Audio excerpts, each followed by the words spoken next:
What up, y'all? This is the Twice Over Movies podcast, and I'm your host, Faraz.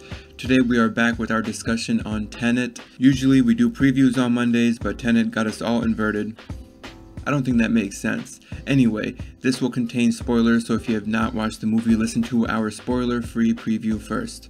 Also, check out our previews on Million Dollar Baby and Nocturnal Animals. Our discussion for Nocturnal Animals will be out this Thursday. Any feedback and or suggestions are welcome, so you can hit us up at The Twice Over on Instagram, Facebook, or Twitter. Of course, the whole team is back for this. Myself, Yusuf, Fahad, and Farhan. Dude, don't bring that up, Fahad. It's a sore spot. I'm very sensitive to that, dude.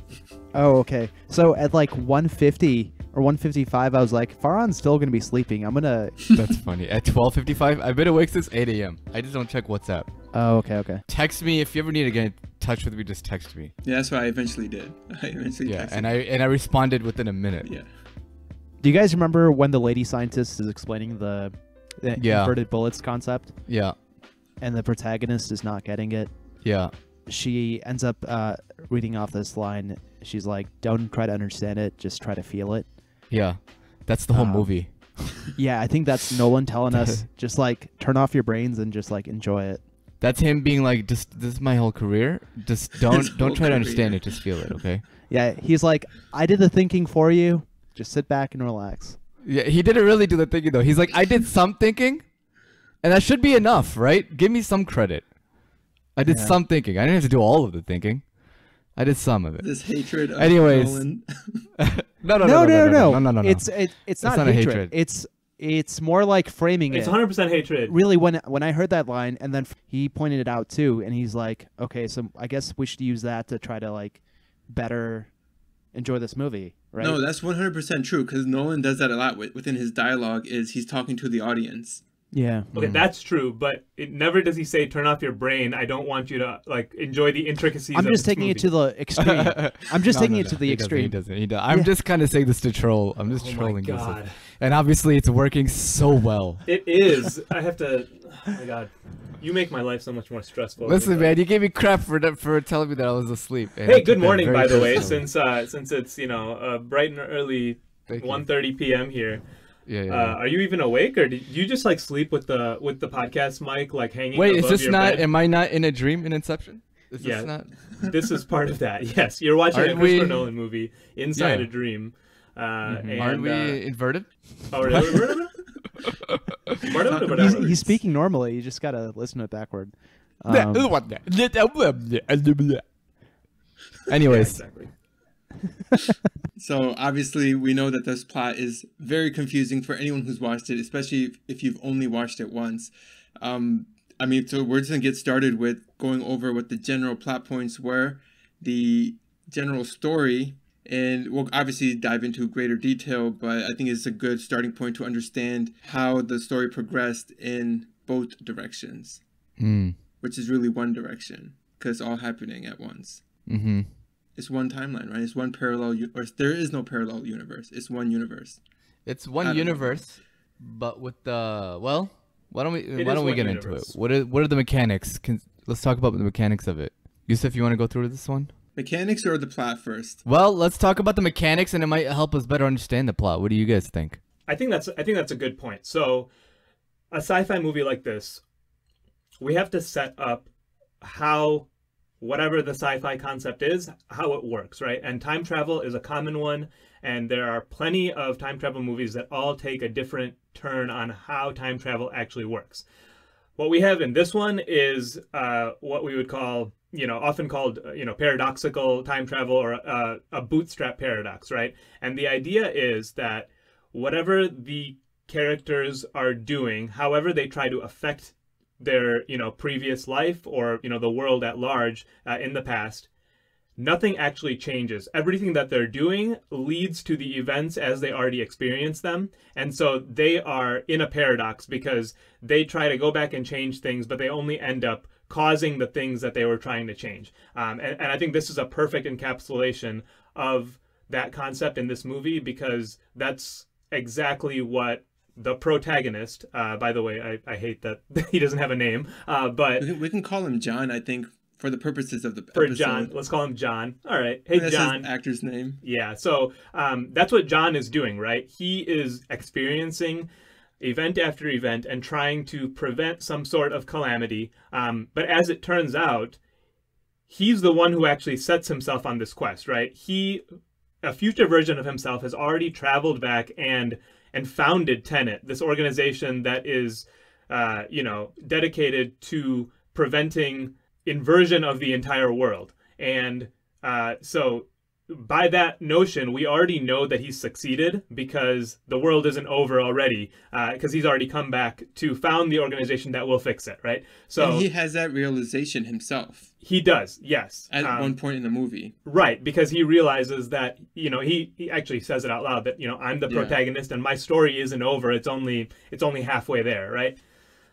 So anyway, the idea is that this movie has taken that take on time travel. A movie that we discussed before, Primer, took a different angle where you actually can affect the past and you can have, huge consequences on how how events will play out just based on your small interactions in the past, small or large, right? So, time travel movies go one way or the other, and this one certainly falls in the camp of paradoxical time travel. And the second point I wanted to make is that in this movie, in order to travel back into the past, you kind of have this waiting period, this ruminating period where, you can't just jump to different moments. So you can't jump back into a moment in the past. And you certainly cannot then, after you're done, jump back to the present day, wherever you started from. You actually have to wait, if you want to travel back 7 days, you actually have to wait 7 days as your entropy is reversed. You need to then pass through 7 days of time before you end up back in the past. That's actually very similar to Primer, which actually, they had them waiting inside the time machine for however long they wanted to travel back. And that kind of adds a degree of difficulty to the actual act, which I like, because it doesn't make it as simple as, snap your fingers and suddenly you're wherever you want it to be. One thing to note is what Neil always says, what's happened is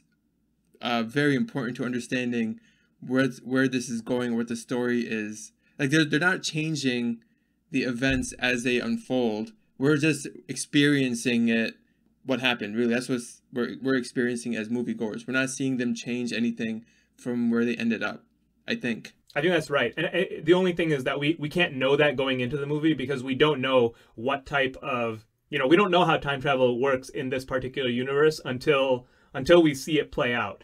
And even the characters in the movie, they question that, right?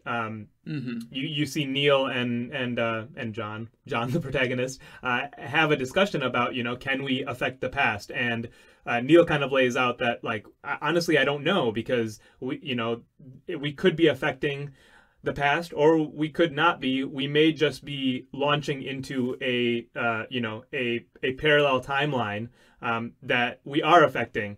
And there's all these different possibilities because nobody knows how it works, right? So that is something that we kind of have to figure out. And so that's why I think at the beginning of the movie, there's total a lack of understanding. And that's good, because as the viewer, we don't want to know that he's already going to succeed as much as, we might know that somewhere in our head, because, again, it's a movie and they're not going to, just there's certain expectations, I guess, right? But we don't know how time travel is going to work, and we have to wait to see how that plays out. But that is one interesting thing to note, is because once we do know that it will work out, again, it's literally said out loud by John that, well, we know, we're here, meaning the world didn't end. He has that realization. So we know, it'll work out now. Again, it's just about enjoying the movie in terms of how they get to that point and, how it ended up working out. But I think we should start talking about the plot then, Yusuf. Go over the general synopsis. Okay, so basically walking through this plot, we start out with the protagonist in the middle of a CIA operation where he, is trying to extract an agent and identifies this object called plutonium-241 that is, being sought by a bunch of terrorists. He ends up being captured, tries to kill himself, and is eventually, saved, and realizes that, he's been recruited into this organization called Tenet to help prevent some sort of calamity that's well into the future. As part of that, he ends up being introduced to the concept of inversion, which is where an item or a person has their entropy reversed and travels in the opposite direction through time. He tracks down, with the help of an arms dealer in India, he tracks down a Russian oligarch named Andrei Sater, who he believes is involved in inversion and is dealing with people in the future. So him and Neil, who is played by Robert Pattinson, track down Andrei Sater's wife and try to use her as leverage in order to get to Andrei Sater. They end up discovering these locations called turnstiles, which is actually what helps you to invert your entropy and travel in the opposite direction.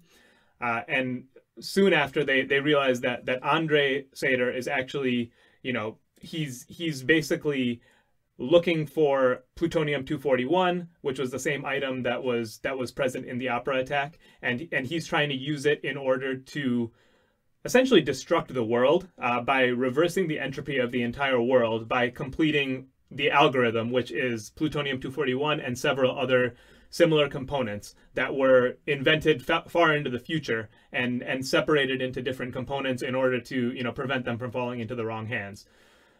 Eventually, the protagonist and Neil steal plutonium-241, but are basically they end up in a sticky situation where Kat is being held at gunpoint. They end up giving it up to they end up giving it up to Andrei Sater and have to travel back in time through inversion in order to save Kat and also to retake plutonium-241. In this process, the protagonist realizes that he's actually been controlling his own fate this entire time, and that he's actually traveling back in time to invent Tenet, the organization that is going to take out this operation in order to save the world. So with that in mind, that he's already succeeded in what he's doing, he travels through a loop in order to recover plutonium-241 before Andrei Sater is able to capture it and use it to reverse the entropy of the world. And then after that, he spends some time essentially wrapping up loose ends, I suppose, essentially taking out everyone that would have knowledge of inversion, and then, living his life in the past in order to invent Tenet, and then taking his own life to complete his own loop. Is that a fair summary of the events of this movie at a very, very high level? Fair. Good enough. There's still like a confusion that I have in understanding how the loops get closed out. So does someone actually have to die because there's going to be two of them? Or when they catch up to present time, so like you said, right, they go back in time 7 days. Mm-hmm. That means they start living that timeline again from 7 days prior, and they live through those 7 days. When they get back to that present time that they started at, what happens? Is it really two of them just continuing on, and one of them has to be killed? No, it's not, because when they get back to present day, they're the first version, the past version of themselves that that initially went back in time at that moment will still be going back in time at that moment, right? So if I go back in time 7 days and then relive those 7 days, when I get to day 7, the other version of me that's existing in the timeline is about to go back in time. So moving forward after the 7th day, I'm going to be the only version of myself. Okay, so that is a loop. Is that what a boot loop is, or whatever you were calling it? No, the bootstrap paradox. That 7 day period is just going to continuously live on in its own timeline because it'll just be a loop in itself. Right, exactly. So, okay.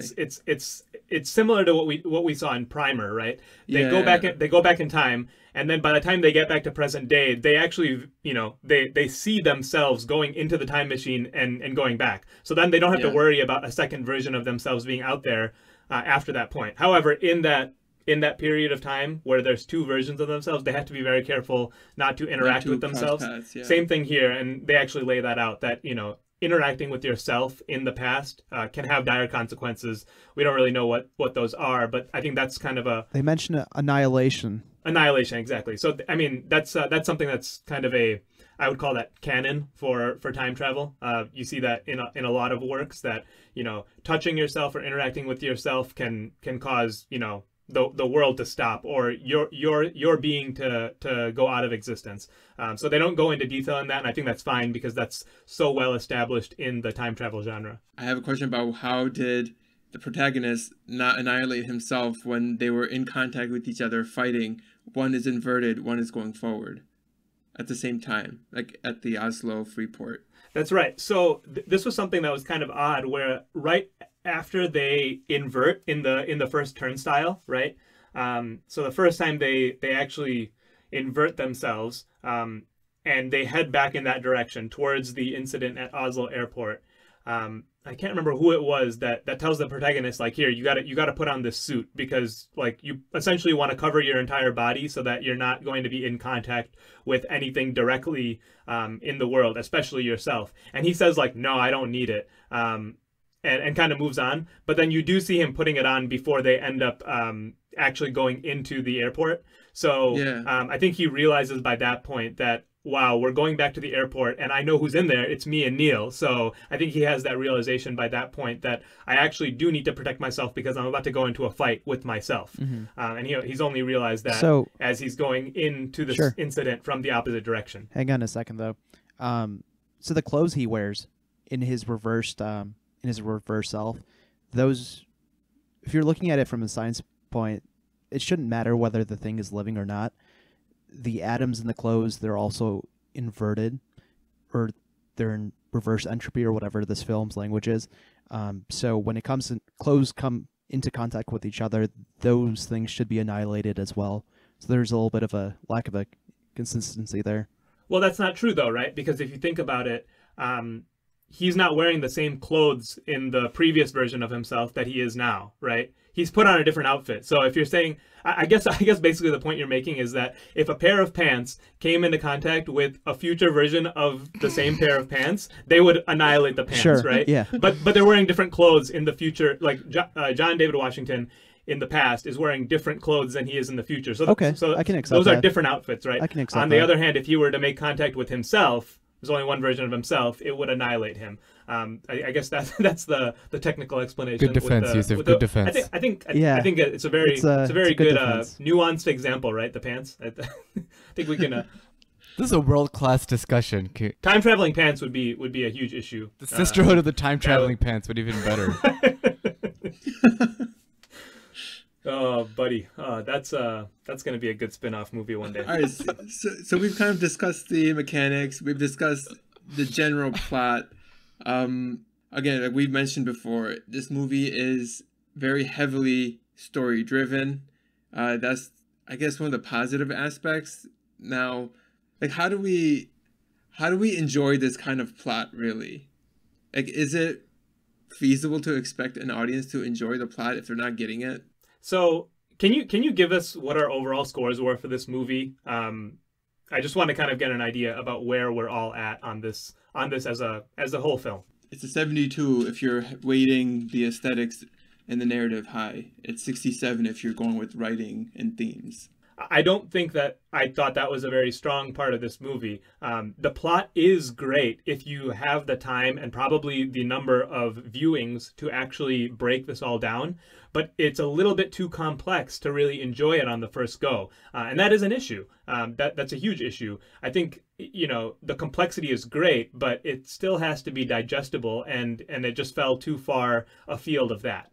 And I don't know how you guys feel about that, but I think if this was digestible on the first go, it's awesome how complex and how, you know, intricate everything is, but it's just not there. And if you can't visualize it, then that makes this not enjoyable. Mm-hmm. Agreed. Completely agreed. As complex as a story is, that's really what brought most of the scores down, I think, for all of us, right? It was the direction that Christopher Nolan was able to do with such a complex story that brought it up to a semi-average score. So if the film had more of an emotional core where it would keep me invested in the characters, I think the enjoyment would have been a lot more, and then I would have been more invested to figure out like the nitty gritty of the the mechanics of this universe on the second viewing, at least. So I think that there's a couple of pieces that if I had known, previously, I may have actually even changed my scores, not for anything other than aesthetics. However, when it comes to the narrative for this movie, it's complex and it's an amazing concept.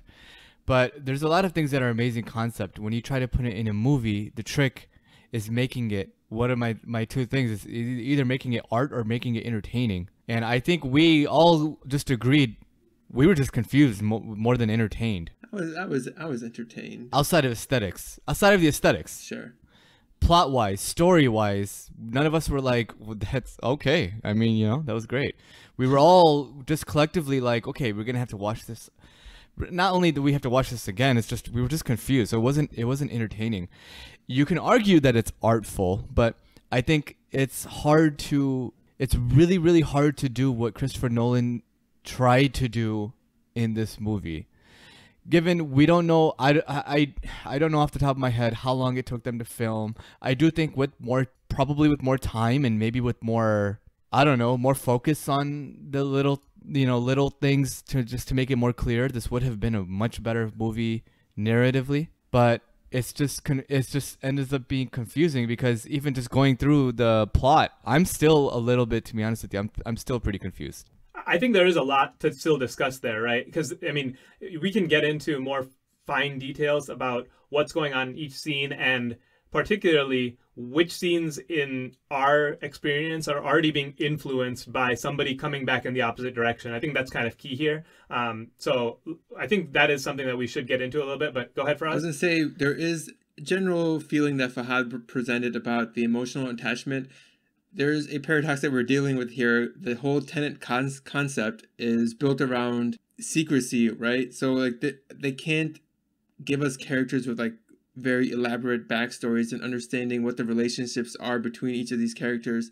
A big example of that is Ives, right? He just gets dropped into the plot out of nowhere and he leaves the plot out of, like, we have no idea who he is, yeah. what he is. He just came out of nowhere. He's just part of the project. He's part of the Tenet program.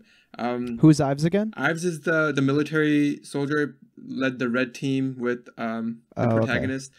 The only one they kind of try to do something is with Neil and John, the protagonist. And they have like this kind of sappy ending, which is, I appreciated it. I liked it because it kind of... I liked it too. Yeah. It kind of hints at some like friendship. Exactly. That takes place So later, like, right? and that's where people have theories on like who Neil really was. But they tried to do it, but they also can't really do it because then the story just doesn't work the way it's supposed to work. I feel that, but to me, that just means that I think he could have rewritten it and made it work. You know what I mean? Like it's a little bit flawed without any sort of character attachment. So you could have just written the version with some character attachment, probably still not perfect in terms of all the, lining up the little details for the plot, but it would have been more engaging that way. So, I mean, let's just start with the fact that the protagonist doesn't have a freaking name. That seems a little gimmicky to me. And it only drives home the point that there really is no character driven focus in this movie. What other Nolan film had a protagonist with no name? His first big one, Following. It was just like Man or something. Yeah. I don't remember.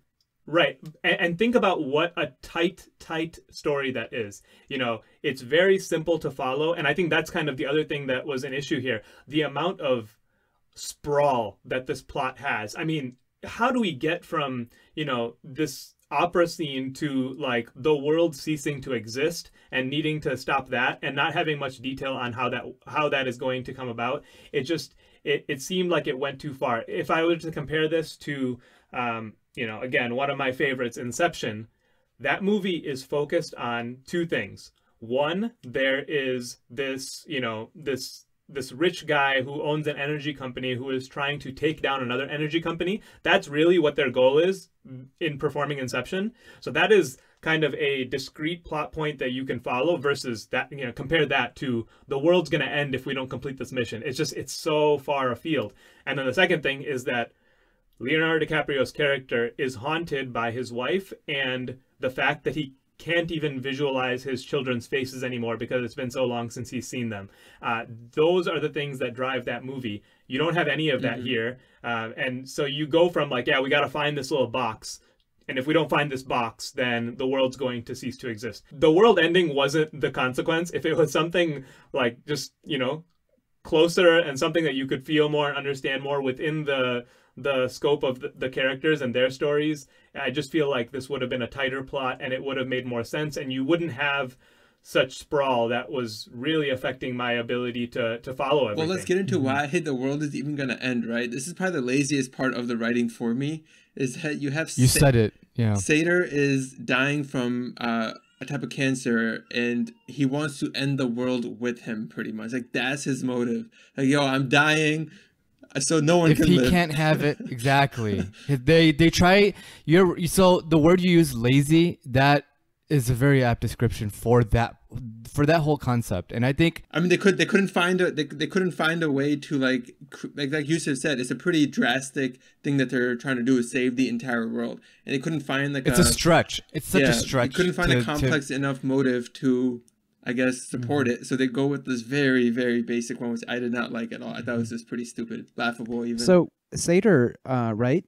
Isn't it possible for him to seek treatment for whatever cancer he has? He has access to the future, a time machine, inversion, gold. He seemed perfectly fine. He should just go back in time and find a better oncologist. Like, really, I mean, go from the start. Yeah, make better life decisions. I think maybe I don't know. I think there's actually. I mean, they don't even get into the details of this, but I think part of the reason he's dying is because he's been involved in inversion so many times. Yeah, because he's radioactive. That's probably it. Right? So, or it was his early experiences digging through the rubble. Yeah. Right.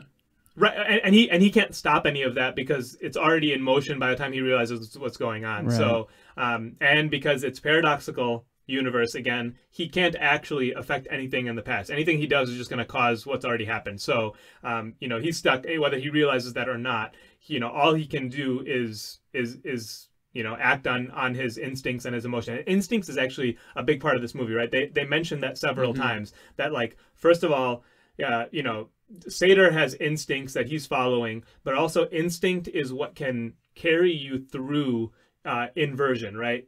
When you have to rely on your instincts in order to get through moments where entropy is reversed, because, you know, your body is not going to react to the environment in a natural manner, so you have to rely on your instincts there. So I like that. It's not neatly tied in a bow, but it does make sense on a more basic level. The instinct idea, it applies to the Tenet program as well, because again, the protagonist technically really doesn't know who Neil is. That scientist that shows the protagonist the inverted bullets, like, they don't really know who anyone is. They're just trusting one another on their instincts, that this person is here to help me. Like, when he's working with Priya, and then he realizes maybe Priya's not working with him, but it's just all based on like a level of trust. I don't know, it's kind of weird to me. So going back to Sator and his wish for the world to end, I thought it might have just been like a nonsensical thing because the guy's gone crazy at that point because he had like God complex, right? And he's like, okay, I can end the world if I want to, why not, right? And yeah, sure. I guess that kind of holds up better than like having any real reason to end the world. Yeah, I mean, it's just not something I'm a fan of, I guess. To use that as I a definitely plot wasn't device. a fan of, but I just try to explain it away. Yeah, What about all the people that are working for him? Because all I those don't dudes working for him, understand they don't know that this is what he's trying to do. They're all why would they know? none of them are in the loop. They all know the world's gonna end. So what the hell is the point of getting paid? Like, what? None of that ever made sense to me. None of that did. It's just, and this is kind of my gripe with just big picture films in general, is that they don't focus on small stuff. So like, the motivations of anybody else outside of the big guys, it doesn't matter because they're just puzzle pieces. Speaking of motivations, what was the protagonist's motivation for saving the chick? Was it a love interest? Because I didn't feel like anything I think they tried to... No, it was lazy. No. I actually think they tried to do a subtle, like, hint at, like, you know, there's something there between Kat and the protagonist. Okay. Or it could have been, like, CIA ethics, right? It's like she's trying to help you so you don't, like, leave her out What CIA ethics, die? bro? I don't know. toppling I guess there were. governments? No, I'm s- Yeah. I don't No, know. I think- CIA has very strict ethics. What are you talking about? They're listening right now. I think that was a Right. way for them to give complexity to his character, and I appreciate that they tried, but they tried, and in my opinion, failed because I think they tried to do that. And they only did it to try to make his character interesting, and they did that along with some other stuff, none of which really fit well. Like when they tried to make him like funny at times, it just came at the oddest time. It just was awkward kind of for me personally just watching it, and I didn't think that his character needed that. I think that they were just trying to create a complex character. So I think basically what you said about the number of people working for Seder Farhan, that's part of just like the sprawl of this thing that got out of control. You know, like Inception, there's like 7 or 8 people who are working at this goal, and they're the ones who are in on it, and they understand the consequences. But it's like, oh, how many people are you paying off, and who understands what's going on, and are they really going to get their paycheck? Are they really going to survive to enjoy that paycheck? It's like it's way too much to really process, right? And that's where you start losing the realistic nature of those details, even within this sci-fi world. But the one relationship that we do see some real complexity from, and I think that would have been a good tie together for this whole movie, is Neil and the protagonist, right? So I want to pull us all the way back to the opera scene at the beginning of the movie. We don't know this at the time, but we see somebody shoot an inverted bullet that actually saves the protagonist, right? When someone else has a gun to his head. And that turns out to be Neil, because we see that little, I don't know if it's like a keepsake or what, but it's that red string with the little thing attached to it that's hanging from the back of his bag, right? It's a washer, right? And he doesn't know who that is at the time, but we later see Neil have that on his bag. And so we've kind of realized that Neil goes all the way back to that moment and is actually involved in saving the protagonist from the beginning of the movie. Yeah. And they have a pretty, they clearly have an existing and close relationship for some time before the events of this movie, but linearly for the characters, much into the future, or at least from the protagonist standpoint. So this is where that theory comes in that Neo might be Max. Do any of you guys believe that? What? Okay. I was thinking about that. Yeah, right. So it crossed my mind initially, but I don't What? accept it really. No, I don't think so. yeah, I don't know that there's a lot of. I would be very interested to rewatch this movie and see if there's any breadcrumbs. But do you have any like evidence of that? Not hard evidence, but it's going to be circumstantial evidence in this movie. Like The biggest evidence I have is the conversations between Neil and the protagonist. The protagonist is always surprised at how much Neil knows about him personally and about the whole project itself. Okay. Second, the very last scene where Neil is saying like, hey, we have a very long friendship. This is the end for me, but the beginning for you. And then what's the next scene? It's the protagonist shooting Priya while he's watching Kat and Max. I don't know, like those little things. And they kind of had the same hair. Yeah, when you watch, the thing is that throughout the movie, whenever the protagonist is trying to save Kat, he's like, why? You don't need to do this. This is not a thing you need to do. No, but Neil already knows everything that's going to happen. Like, that's why he lets it happen as it happens. Like, he knew that he was going to be fighting himself in the Freeport. I mean, he doesn't also obviously, and they also mentioned that that's not his real name. They mentioned that it's not actually Neil. But I don't know. He's in reverse. He's in reverse the whole movie. He's inverted the whole movie. He's not inverted because he's traveling in the correct entropy direction, right? But he's obviously been influenced from the future. So basically the protagonist at the end of this movie goes all the way back, right, and founds Tenet. And as part of that experience, which we don't see on screen, he has obviously established an early relationship with Neil and given him details about what's to come, which is why when the protagonist, from his standpoint, first meets Neil right before they make the trip to see the arms dealer in India, Neil seems already kind of, familiar with him, and he's already, it's as if they have an established relationship, and it's because they do. It's just that he's only met the protagonist's future self, who is, the founder of Tenet. But how so does I think the knowledge that he has is explained from that standpoint. But how has he seen the future? What is his relationship with the future? I think he is from the future. I thought he was inverted the whole time, and no, that's he's the whole not. point. He's not inverted. He sometime in the future, after way after the events of the movie, time travel is invented. I thought he got in a time machine. But see, that's the thing, jumped is back. that none of that is explained, though. Yeah, it is. So what do you mean? Why don't you think he doesn't say he's seen the future? He understands. Well, he's talking about what's to future come. events. He's talking about a future relationship. But how does he know about it? Because the protagonist has already founded Tenet and taught him what's going to come, right? So how does he come back to this time from the future is what I'm asking you. A Though. time machine. He doesn't. He doesn't. No, he has to. He has to have been. dude. How does he not? Why? He's Because just the he's- furthest inverted person, I think. Well, he's not inverted, first of all, because he's not wearing a gas mask. No, but here's the thing, guys. When you invert, right, initially you're inverting in real time to the time that you're trying to go back to. Right. But then you start to live it forward again. Right. So we're watching him live it forward, but he is an inverted version from the future. That's how I saw it. From our understanding, if you go back in time, you have to go back and find another turnstile. So you have to know where that is, and so it has to be kind of a concrete decision. You can't just go back and pick a point where you want to re-invert, right? You have to go and find a turnstile, an existing turnstile, and then re-invert yourself back into the correct entropy. Okay, so that's fine. So let's say he's not inverted, right? Mhm. This guy's not inverted. Let me just lay this down. You've got this character at the end of the movie who is talking to the protagonist, and he says, "You don't know it yet, but we're like best friends. We're buddies, and this is the end for me, beginning for you."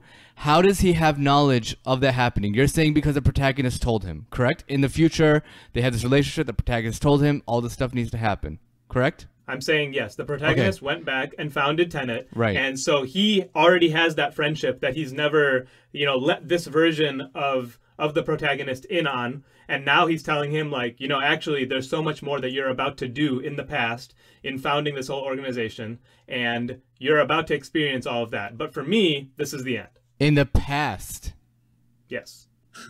Because he has to found Tenet before any of this can happen, I right? see. So your no, but confusion. see that doesn't. So where in this? Then there's two versions of this dude.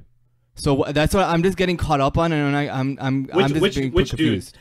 Of Which the dude? protagonist, Yes. because there's a version of him that found the Tenet, which is obviously not this dude. He Yep. has no knowledge of the fact that this is something that happened in the past.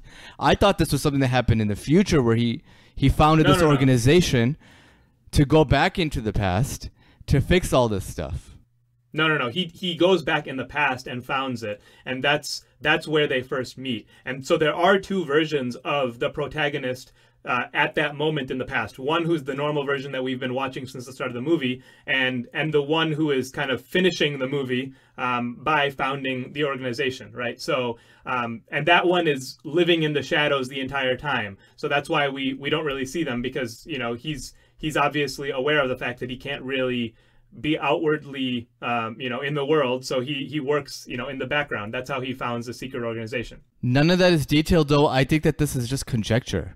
No, it's not conjecture. I think they lead you to believe that in very clear terms, and they don't show you that on screen. Obviously, why would you want to watch him founding a secret organization? But there's no. But what I'm saying is that I'm not saying that they need to show that on screen. But Yeah. what is the concrete proof that you have that this is the actual way that things are going? Fine. As long as it's Yeah. plausible, I guess it completes a loop for me. I don't care much that. But see, that is my gripe. It is more than plausible. I think if you rewatch this movie, they say enough to basically let you in on the fact that this is exactly what's about to happen. I think it's beyond conjecture here. So you've got one dude in the shadows. Yes. Okay. You've got the guy who started the organization. He starts it, right? Right. This is point A. He starts the organization. Mhm. Where is the other version doesn't exist yet? Where is he? When is chronologically? So chronologically in time. Okay, chronologically in time or chronologically for the character? Chronologically in time. Let's say we're starting 1900. Okay. Okay. Tenet. Okay. The organization is formed, right? Okay, by a future version of the protagonist. A future version that has traveled back. That's my whole point. It's future. The one that we watched finish the movie. Yeah, he's the one who. It's a future version of the protagonist, but he's doing it in the past. Yes. He's doing it in the past with knowledge from the future. Guys, it is Neil and Maximilian are the same people, guys. Or Max and Neil are the same people. I'm looking at like more clues. If you look at what Max is short for Maximilian, Okay. The French spelling of Maximilian ends in Lien. Backwards is Neil, guys. It's over. It's the same person. This is like Tupac theories. Oh, backwards, bro. Tenet, Well, hey, come on. bro, This is- there's no, if it can happen, it can happen. We just talked about this. This is a conjecture now. This is what happened. Max is Neil, and Kat. Why does it Kat matter is, if it's the same person? protagonist. Because the boy is not in the story at all. The boy doesn't get No, any because inside it matters information. because then there's character development. There's no man. development. A big thing The that two we hate characters on this never movie. meet each other. No, but then it's implied now if you believe that theory. Like, oh, these guys have something. They're not just random people from random organization that are just trying to save the world. Like, there is a relationship there. I think that matters. I think that It does makes matter. Yeah. It makes it feel like a much better story, in my opinion. Yeah, but at the same time, like, you want to feel character connection, and so telling us that like all of their relationship happened off screen, that doesn't necessarily solve it. But I do agree that that is better than having, you know, Neil have no real backgroround, right? So now we actually know what his backstory is, and it's that he's been I mean, it involved makes from that the start. entire last scene make so much more sense to me. Like, why? Like, I didn't get like why he was all emotional. Like, dude, you guys are like random people. You don't know who anyone is. Like, why does it matter now? Like, that's what I didn't get. I think no matter what, he's not random because they have an established relationship already. But you're right. Like, it does help to know that, like, you know, as he had these experiences, you know, and that's why he got involved in the first place, right? Yeah, but then why is he different than Ives? It has to be a real like. Otherwise, he's just another puzzle piece, like Farron said. Well, Ives is just out of nowhere. That really did bother me. Who's At Ives? least Ives is the military commander that works with them for the pincer movement. Yeah. Like, without him, it doesn't happen though. Like, he comes in and say like after the whole car heist stuff. Like, who's the one who even brings in Ives? It's Neil, right? And the protagonist like, who the hell is this dude? And Neil's like, hey, he's part of the program. But like, it's if it's I don't know. I like the theory. That's all I'm saying. I like it. Why not? Another one they're saying is he knows the drink that the protagonist drinks. How does he know that? He knows that the protagonist does not drink on the job. Like, he knows personal information about the protagonist that no one else seems to know. But the whole point is these people aren't supposed to know each other at all. They're supposed to be randoms. And even the doctor or the lab assistant or whatever, the one that's showing the bullets, she says, like, we're not supposed to share information with one another. So the fact that Neil and the protagonist are sharing information with one another, it means something. It means there's a relationship that is just beyond this project, this program. Okay, dude, that is fine, but it's established that they have a friendship that precedes the events of this movie, right? The future version of the protagonist and Neil know each other preceding the events of this movie. Whether Neil is Max, the kid, or not, that part of why he would know him on a more personal level already makes sense to me, right? So, like, just the fact that he knew what he likes to drink, or he doesn't drink on the job or whatever, that doesn't tell me, oh, it has to be Max. Also, this is the whole loop thing and how it closes out. Like, so Neil, when he dies at the end, that's him closing his loop, right? That's why he has to do that sacrifice. So, like, he ceases to exist after that point. His past self ceases to exist. One way to close a loop is just to kill yourself. The other way to close the loop is to live back to the moment at which you first went through the inversion, right?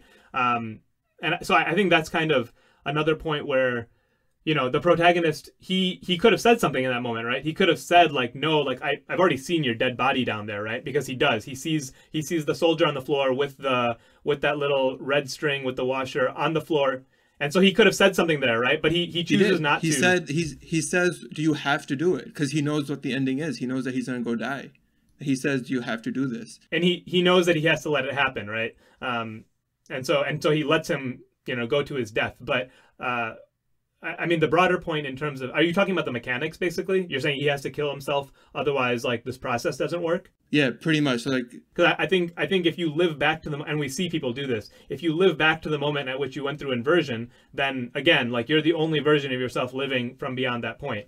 No, I think it feeds into what Farn was saying, that Neil would have been someone who is far from the future, who has been inverted the furthest back. That's why he knows more than the protagonist. Yeah, that's what I understood too. I think that can also make sense. Again, like, I don't know it has to be that way. So the only thing that maybe the Neo and Max thing doesn't make sense is the inversion itself. Like, he would have had to have inverted for like 20 years or something to make this work. It's not, He's dude, pretty he's old. not He's Max, not a man. kid. Is it possible that Neil has been friends with the inverted protagonist throughout the course of the film's events the shadow protagonist, and that's the friendship he's speaking about, not some friendship in the future. I've been saying that like 100 times. Am I miscommunicating something? Yeah, I didn't. Yeah, get you've that. been talking to Spanish this whole time, dude. I don't know if you. Oh my realize god, that. I forgot to turn off the Spanish filter. Wait, is that what you've been saying? Yeah, I've been saying literally the protagonist, his life as he knows it, the last few things he does is he goes all the way back, he founds Tenet,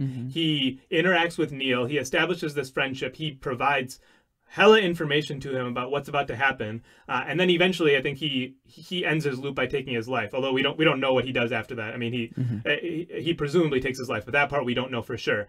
So after that point, when the movie starts, Neil has already been part of Tenet for some time, knows everything that's about to occur, and that's why he's able to slide into the story and knows much more detail than the protagonist that we see understands at that point. Okay. And so whether Neil is Max or not, that explains why he knows so much. I think I like the idea of him being Max or being somebody from the future who's like way more involved, but you know, even if that was not the case, I think it makes sense why he would know so much. Yeah, I'm good, dude.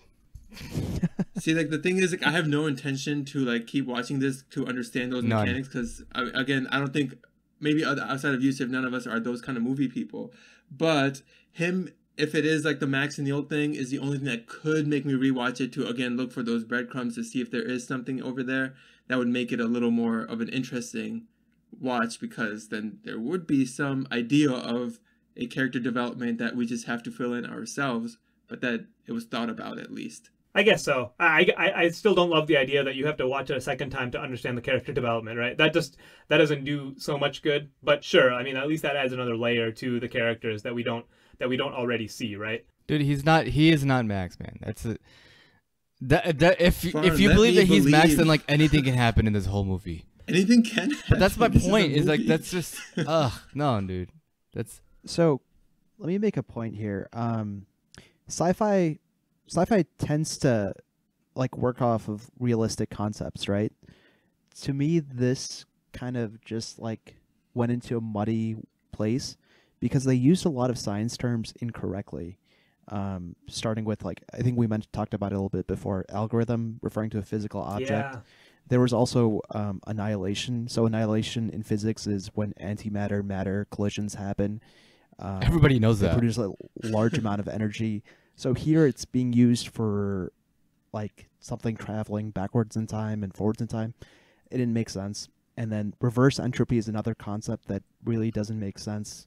Entropy is like what's entropy? The tendency for everything to be in a state of disorder, or for the tendency of everything to go towards disorder, towards chaos. Towards if not, disorder, right? if not, obviously, if not, what do you call it? Controlled, Acted on? acted on. You know. Yeah, it's like energy is being released in a thermal way and it's no longer to be useful. That's all entropy is. So reverse entropy, I don't know. Reverse entropy would literally mean everything is going towards order unless you mess with it. Yeah.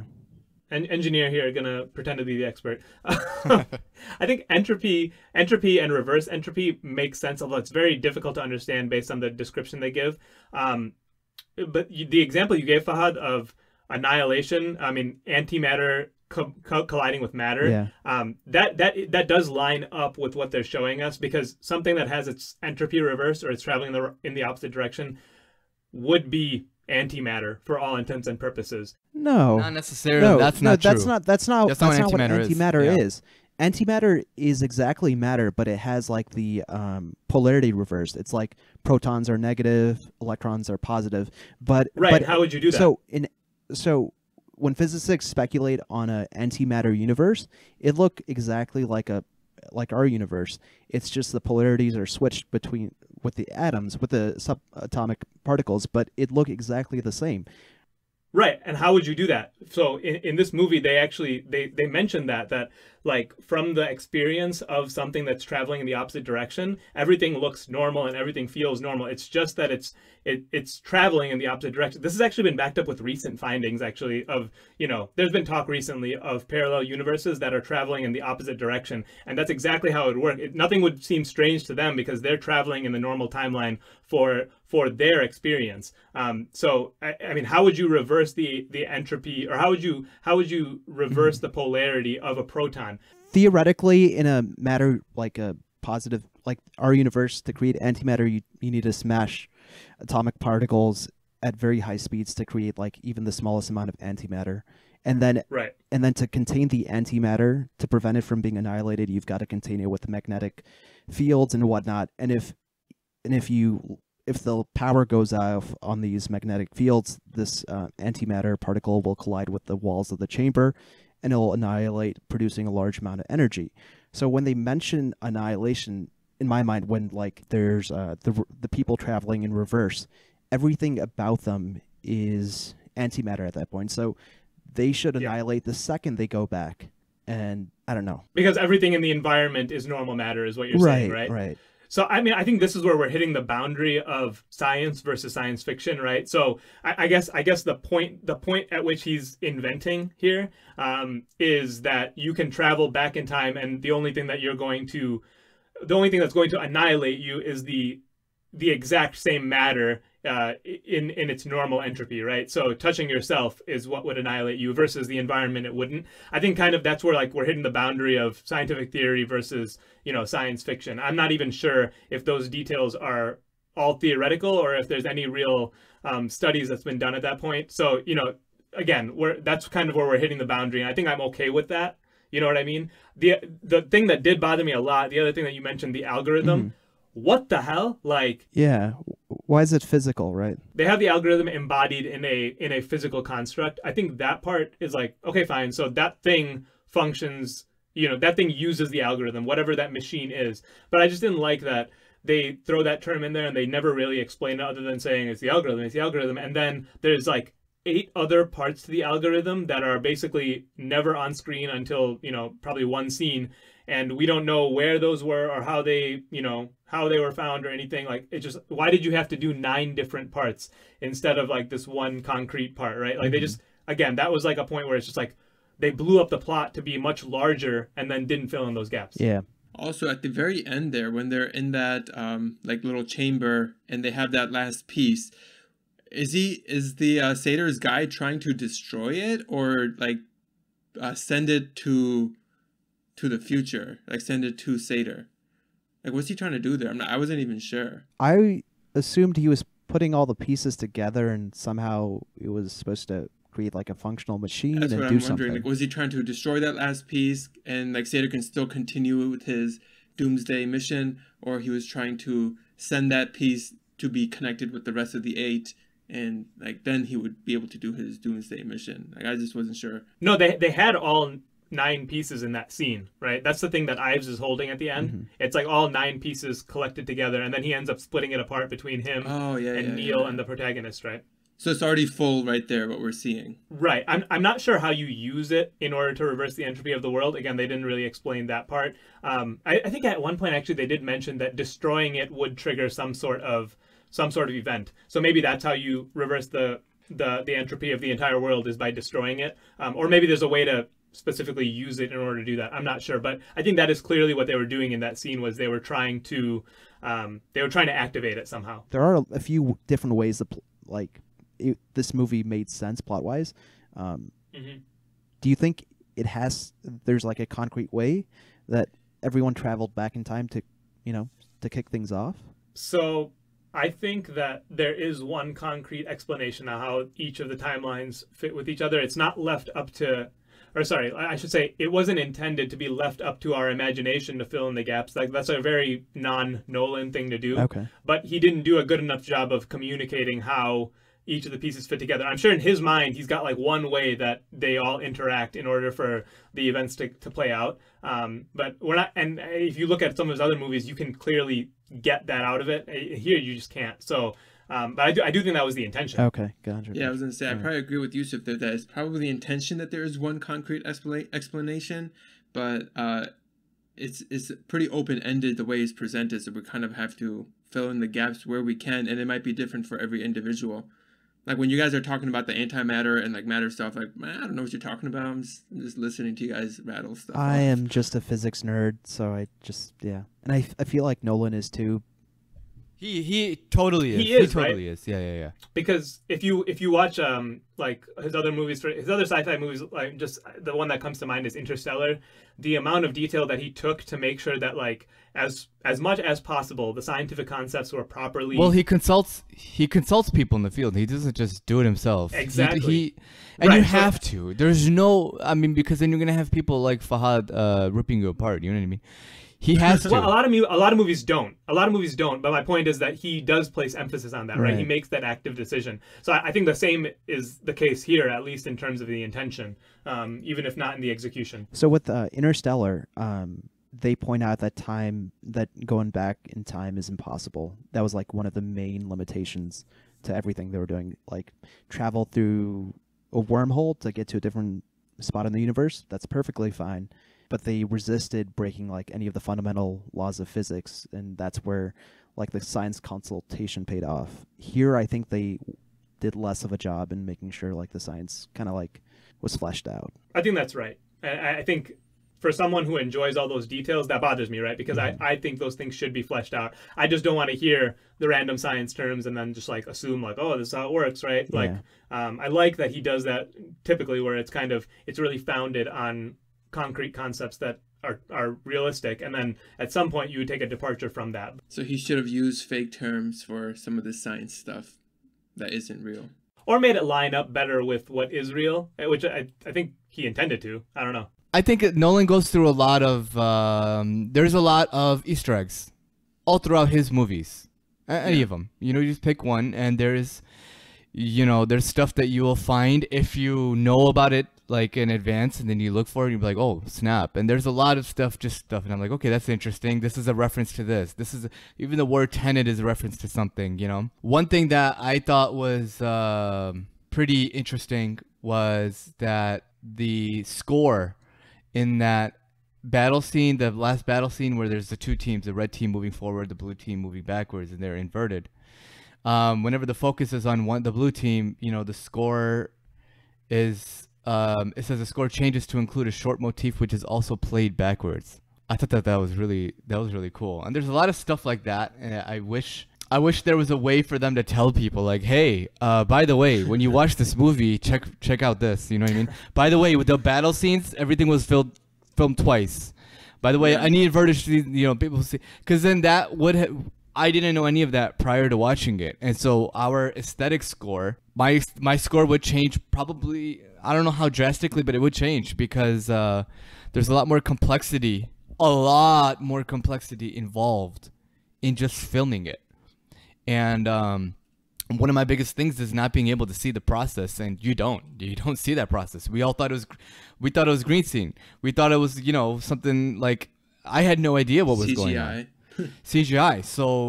So from a technical aspect of just kind of watching this movie cinematically, there's a lot that they don't tell you outright, but it's worth looking into for you to fully appreciate the scope, cinematic scope of the movie. I kind of just referenced the one thing, and honestly, that's enough for me. Any inversion scene in the movie was filmed twice. I was going to say the biggest one is probably the fight between the protagonist and himself, right? That's probably the most close-up, like both forward and backward that we're seeing. The most technically, I would say, technically demanding scene of the whole movie is him fighting himself. That was filmed twice. Once him going forward, and once him literally doing all the stuff backwards. And that scene is like crazy because there's actually 3 versions of himself in that scene, right? Because he goes through the inversion machine once in that moment. So then there's like the first version of him who's like with Neil, like trying to figure out what the hell's going on. Then there's the second version of him in the black suit. And then there's a third version of him after he comes out of the machine in the black suit. You know what I mean? So it's like, there's, and then, so the forward version of him and the backward version of him, like each of them is fighting one of Neil and the original protagonist. So like that scene was like, that's a lot to wrap your head around just talking about it. But yeah, filming that must have been crazy. Because they've had to have had, unless they actually unless they actually made a thing and they actually inverted John David Washington, there's had to have been a stunt double. A double, yeah. So at what? Did you know they made an actual? See, now that really changes my machine for score. this? We didn't have an innovation. Yeah.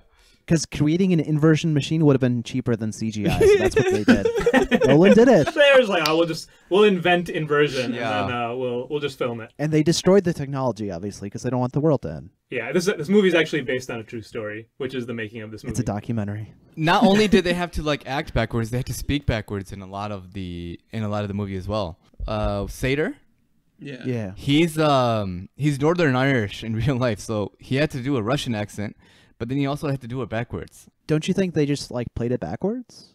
Like he acted it No, normal and they played it had to backwards? speak in reverse for the role. Did they? Yeah, so I think they reverse some sequences in order to actually get the shot, but in order to get the proper reactions from certain characters, especially where there's people on screen who are inverted and non-inverted, I think it was part of the process to do it both ways Yeah. and then use different parts of those. So I mean that's a level of detail that it's pretty impressive.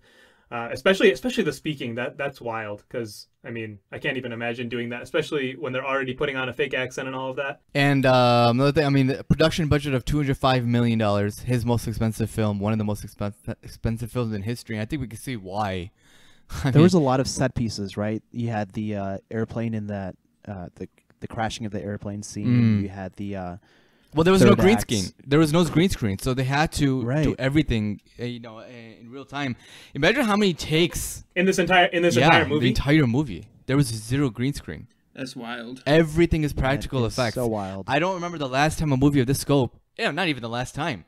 There has never been a movie of this scope.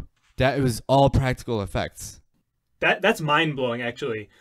One scene that comes to mind immediately is in that final pincer sequence. There's a moment, and I'm sure you guys noticed this moment, where the people on the inverted side and the non-inverted side, or from the two sides as they're colliding in this moment for the pincer move, right? They both shoot rockets at the same building, that but was so confusing. on one side they're shooting at the base, on the other side they're shooting at the top. But so in both people's experience, they shoot the rocket and then they see the other part of the building collapse. Like that was such a cool scene to kind of show the collision of the two timelines. But to think that they did all of that without any green screen, Yeah. like, what? No green screen. So they created Not this only- dead city themselves, and then they blew it up. And they blew it up twice, basically, right? Well, and then like they I put said, those $205 shots billion, together. dude. So they had the money for it. So they must have had duplicate sets then in order to pull a lot of that off, right? Think about it, dude. Yeah. If anything went wrong, they had to have a backup. There was a lot that had to go, and those are the things that I really, the technical details that I really appreciate. I don't think you could know that during the movie because anyone would assume those scenes are CGI'd somehow. So the fact that they're not is something you can only find that out and be shocked after the fact, right? Like you're never going to believe in the moment of that movie that those scenes are genuine. No, and that's what I'm saying. I wish there was a way for them to just preface the whole movie. This is all practical effects. And I think honestly, even if they just tell people, most people are not going to appreciate what that means. They're not. Because we don't know how much of movies in general, not even just like Avengers, just go through a regular movie. Like people do a lot of stuff in edit. You know what I mean? And they didn't have to. I mean, they have to edit. I mean, but they don't have to do any green screen stuff. There's no CGI. There's none of that. In a movie like this, they actually did they did things due diligently, which I mean, it was just awe-inspiring to me now knowing that. And I think watching this movie again, that would be the reason that I would watch it, not for the plot. I wouldn't watch it to try to figure out the plot here and there and all this stuff. I would watch it again just for the like cinematic brilliance that, I mean, I still don't even think it's going to be, people are going to realize it. I wonder if this is going to win anything. So far, you told me individually that you didn't think that this movie was worth watching in the theater. Like No. now that you know all this, is it worth going to the theater? Yeah, watch Still it. no, You watch it don't. at You don't home? need a theater. You don't need a big screen to really see that stuff. Technically, this, like, there's a lot that is going to be missed, and it's sad To me, that's kind of sad. Yeah. That's true. But I think, again, to your point, I don't think you could have known those details even if you were watching in a proper experience without looking it up, right? That's like something that Nolan stays genuine to some of that stuff sometimes, and a lot of directors do, and I appreciate that. But it's impossible for me personally to tell whether it was really good CGI or whether it was a genuine shot that was filmed until I look it up. I think this is a case like that where I would just be like, no, it's certainly something that was done in post production when it's really not. Yeah. So there's another thing. Though the film is not meant to be scientifically accurate, it is based roughly on actual science. So he asked the physicist Kip Thorne, some dude, the guy that he worked with Interstellar on, to read through the script to help out with some of the concepts. But I think we do need to make a clear distinction, as per our previous discussion. It's not meant to be scientifically accurate. So he intended this to be more of a departure than some of his other movies, and he was okay with that. Okay. I mean, that's a decision, right? So yeah, I mean, there was just a lot that cinematically, just stuff like that, I'm not going to go through everything, but I think we went through enough. Yeah, I think so. I mean, to your larger point on the Easter eggs, I think there's a lot of those where there's certain lines that get dropped early in the movie that only make sense later in the movie, and that's because some character has come back inverted and delivered some sort of information. So one of them was the fact that what is it? We live in a twilight world, right? That's kind of like a key phrase that they use, right? No, it's one person says we live in a twilight world, and the response you're supposed to give is like there are no friends after dusk. Is that right? Yeah, is that from a book? I don't even know. Or maybe he's just referring to Robert Pattinson being on screen. We live in a twilight world. I thought it was like referring to the environmental destruction of the world. Is that? I have no idea, dude.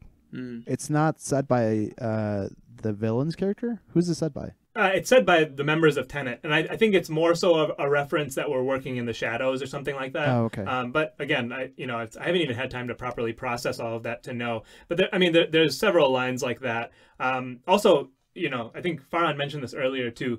Have you guys heard of the Seder Square? Mm-mm. Do you know what that is? What is that? Yeah, I looked it up. So it is it's something that was discovered. It's like a Latin artifact essentially, but it's a palindromic sequence of 5 words. So the name Sator, which happens to be the name of a character in this movie, right? Sator. If you write that in 4 directions essentially and make a square, right? So like say you take an S in the corner and write Sator going horizontally and vertically, right? And then complete that on the other sides. You can fill in the middle of the square with other palindromic words. One is opera, that goes between the O on one side of Sator and the A on the opposing side of the other writing of Sator, if that makes sense. And then when that reverses on another part of the square, it forms the word arepo. And then, beautifully, right in the middle, forming a cross across the square, is the word tenet twice. So you can look up this construct. It's called the Seder Square. It's all Latin words, and it's something that dates back, hundreds of years. But we see all of those words come into play in this movie. Obviously, Andre Sator is our villain in this movie. Yeah. The opening of the movie takes place in an opera sequence. Yeah. Arepo is the name of the artist, the forger, who produces the paintings that are central to Kat's story. I don't think I need to explain the word. Rotas, there we go. Rotas is Sator backwards. But does it have meaning by backwards? Rotas on its own means to rotate, which is kind of a reference to the turnstiles themselves. Also, it's the name of a security agency or group, I guess, within the film. It's one of Sator's like organizations that gets involved. I forget the exact relationship, but there is an organization called Rotas that comes into play. And then obviously I don't really need to explain the significance of Tenet to this movie. That's pretty cool. Obviously that's there. Yeah, so those are all, obviously this is something that Christopher Nolan has come across, and he incorporated this into the fabric of this film. I always like those little details because that's something historically that exists, and he used it kind of as part of his inspiration here. So they repo, right? That holds Latin meaning, I'm guessing, and Sator as well. Arepo, I think, is the one word in the square that doesn't have its own Latin meaning, but rather it's a proper noun. So essentially, it's a name, which has some sort of Latin basis. But I don't know that it has a distinct meaning in Latin aside from its use as a name. Okay. Oh yeah, what I started talking about, the lady scientists, don't try to understand it, just feel it. Yes. I mean, that's the best way to enjoy the film. And then later, if you feel up to it, you can search out all the Easter eggs. Yeah, I think that's right. I mean, I really don't think that he intended that, even though he drops that line in there. I'm not sure that that one is specifically speaking to the audience, but that's probably the right frame of mind, right? Because if you get caught up in trying to process this movie in real time, you're going to miss out on part of the experience, and you're not going to be successful, most likely, in actually piecing together the plot. So let that take a back seat. Enjoy the aesthetics, certainly.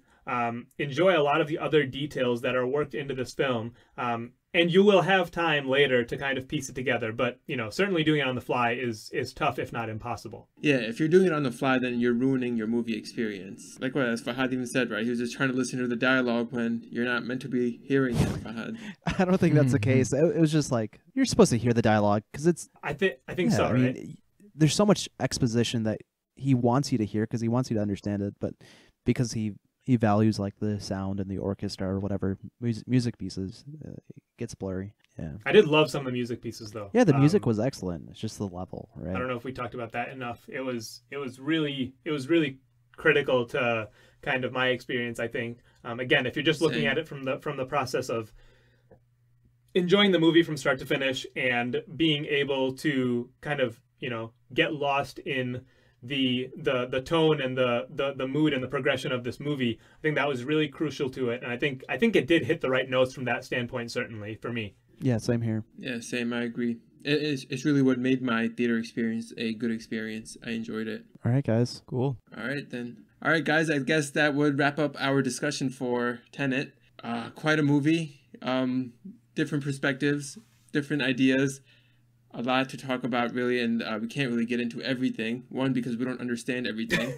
A movie that requires multiple watches for sure if you want to, I guess, appreciate everything from what Farhan said, all the cinematic little details, to the plot itself that we tried to go over for you guys. But yeah, that's us signing off. See you guys next time. Rest in peace, Farhan, if you're still out there somewhere. We haven't heard from you in a while. Thanks for listening to this production of The Twice Over. If you haven't already, subscribe and follow wherever you get your podcast, and remember to support us on Patreon or by sharing the podcast with a friend. Feel free to contact us on Instagram, Twitter, or Facebook at The Twice Over, or email us at comments@thetwiceover.com. All of the music you heard is from Amerigo Gazaway. Check him out on Bandcamp and Spotify.